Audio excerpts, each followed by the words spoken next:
Hi, I'm Megan with WTI, and if you suffer from dry skin, then you're always finding ways to maintain the moisture, and especially on my face during the winter time, it's even more important to me than ever. So I decided to try this serum by ELEMIS.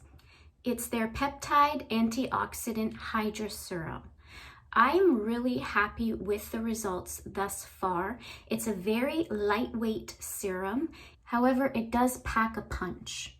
My skin does feel very moisturized after I use it. So I really do find that it has brought color back into my face. It has moisturized it, and I'm really happy with the results. There's not really much of a scent to it, which is totally fine with me. I have definitely noticed that my skin is less dull and more moisturized after using this serum, and I'm really happy with it. It has become a part of my daily skincare routine, and that's my point of view.